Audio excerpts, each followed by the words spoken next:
All right, get ready to dive into some pretty deep stuff today. Yeah, sounds exciting. We're going deep into chapter 27 of the Zhuangzi.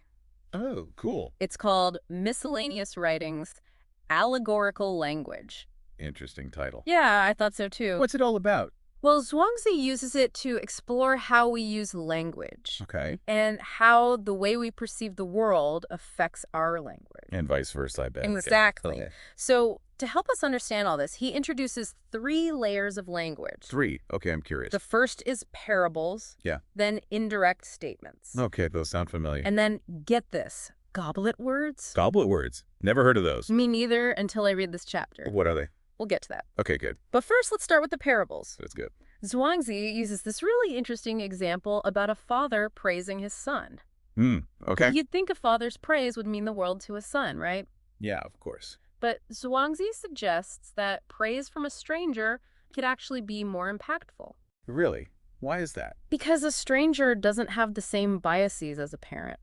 I see. They're more objective, you know? Makes sense. Like, think about it. Okay. A review from a critic you don't know versus one from your best friend.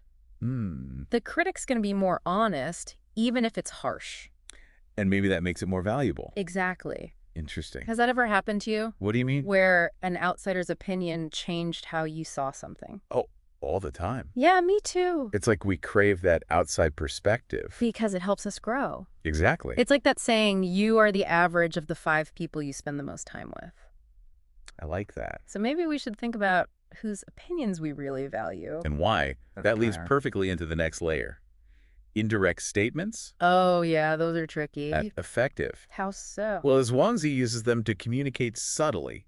Like he's dropping hints. Exactly. Clever. Instead of directly confronting an idea, he uses examples and analogies. A great example is the story of Zhuangzi. Oh, yeah, the one where he has 2 different government positions. That's the one. And his mindset totally changes depending on which job he has. Right. It's like his environment is shaping his values. Or maybe just his perspective. Right. In one position, he's all about simplicity. Intent with very little. But in the other, he's burdened by wealth and responsibility. It makes you wonder if his values actually changed. Or if he was just adapting to his circumstances. That's a good question. And it's one Zhuangzi wants us to ask ourselves. Yeah, I get that. How much does our environment influence our values? More than we realize, probably. I think so. Think about how we act at work versus at home.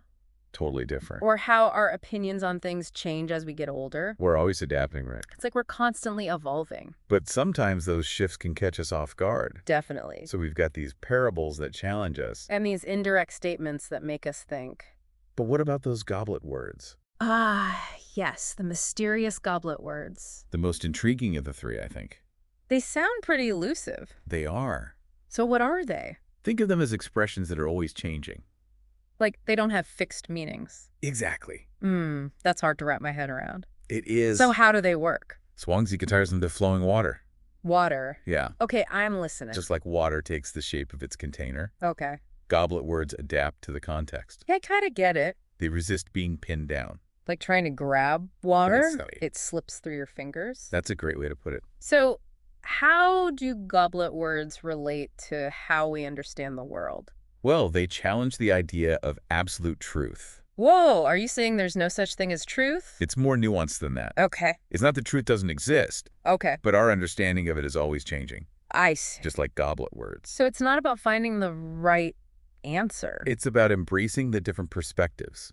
And how they all contribute to a bigger picture. Exactly. This is blowing my mind. Good. So we've got parables, indirect statements, and goblet words. All working together. Where do we go from here? Well, now that we've got these linguistic layers down, Okay. we can see how Zhuangzi uses them to deconstruct some pretty big ideas. Like what? Well, he takes aim at Confucius, for example. Oh, yeah, the part where he questions Confucius's beliefs over time. That's the one. I'm ready to dive into that. Let's see how those goblet words come into play. I'm fascinated to see what Zhuangzi does with them. Me too. Let's do it. Let's go. So, about Zhuangzi's critique of Confucius. Yeah. This is where we really see those goblet words in action. I was wondering about that. It's not like Zhuangzi's trying to diss Confucius or anything. Right. He's just using him as an example Okay. to show how even the wisest people can have ideas that change over time. Yeah, that makes sense. Zhuangzi points out how Confucius seemed to contradict himself throughout his life. But he doesn't say Confucius is a hypocrite. No. He sees it as a natural part of learning and growing. Like we're all constantly evolving. Exactly. Even Confucius. It's easy to think there's only one right way to think. It's especially with someone like Confucius. But Zhuangzi reminds us that everyone's on a journey of understanding. Yeah, I like that. We're all just figuring things out as we go. And sometimes our views change along the way. Right, and that's okay. It's a sign of growth, really. Absolutely. It makes me think about that quote about being a liberal when you're young. And a conservative when you're older. Yeah, that one. It's kind of like that. It shows how our experiences shape our perspectives. For sure. My own beliefs have changed so much over the years. Mine too. Things I was certain about in my 20s are way more nuanced now. It's like peeling back layers of an onion. Uh-huh. You keep discovering new depths. I think Zhuangzi would like that analogy. I think so too. He's all about embracing change and uncertainty. And being open to new ideas. Even if they challenge our existing beliefs. Exactly. Speaking of letting go of fixed perspectives. Oh, you're going to bring up the shadow and the reflection. You know it. That story's a classic. It's so vivid. The shadow is all confused. Now you're crouching, now you're standing, now your hair's loose, now it's bound up. And the reflection's response is just perfect. Why ask? I have what I have, but don't know how. It's like a Zen koan. It's so deep. The reflection is just going with the flow. Accepting change as it comes. Embracing impermanence. And isn't that a reflection of our own lives? Pun intended. Nice. We're always changing, growing, becoming different versions of ourselves. It's the natural order of things. I think that's a really comforting thought. It is. It takes the pressure off needing to be a certain way, and it makes those goblet words even more relevant. How so? Well, if everything is constantly changing, including ourselves, then it makes sense that language would be fluid too. It's like trying to describe a dream. You can never quite capture it. The words always fall short. Just like goblet words. That's a good way to put it. Okay, before we move on, there's one more story I wanted to touch on. Which one? The encounter between Laozi and Zhuangzi Jiu. Oh, yeah, that's a good one. It's all about the dangers of pride. And the importance of humility. Especially when it comes to learning. Zhuangzi Jiu starts out so eager to learn. But then he gets stuck in his own ways. He becomes resistant to new ideas. Like he thinks he knows it all. And that's when the learning stops. It's like he's built up these walls around his mind. And nothing new can get in. Laozi calls him out on it. He says pride's the problem. It's so easy to get attached to what we think we know. And that attachment can blind us to other possibilities. So how do we avoid that trap? How do we stay humble in the face of knowledge? It's a tough question. It is. Especially in today's world. Where everyone's an expert. And information is constantly bombarding us. Maybe it's about cultivating a beginner's mind. Approaching things with curiosity and openness. Even when we think we know the answer. Yeah, it's like we have to unlearn what we think we know. To make space for new knowledge. Exactly. And that can be really uncomfortable. It's definitely a challenge. But maybe that discomfort is a good thing. Like a sign that we're actually growing? I think Zhuangzi would agree. Oh, for sure. This whole deep dive into chapter 27 has been amazing. It really has. It's made me question so much about how I think and communicate. Zhuangzi has a way of doing that. He turns everything upside down. Makes you look at the world in a whole new way. So as we wrap up this exploration of miscellaneous writings, allegorical language, what are some key takeaways for our listener? I think the biggest one is that language is limited.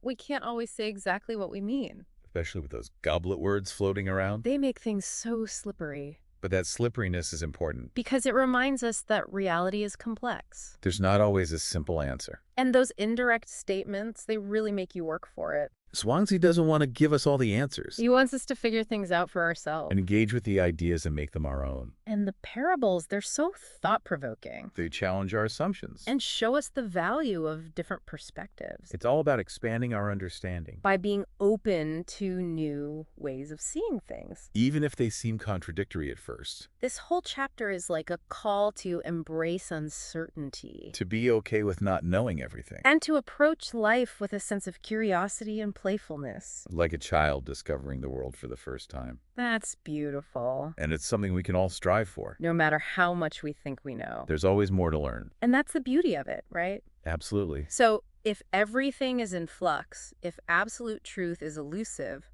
how do we navigate this world? That's the question Zhuangzi leaves us with. And it's a question worth pondering.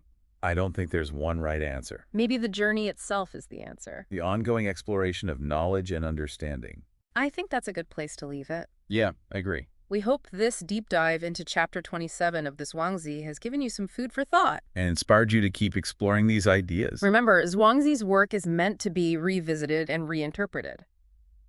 So keep those minds curious. And those perspectives flexible. And until next time, happy exploring. See you then!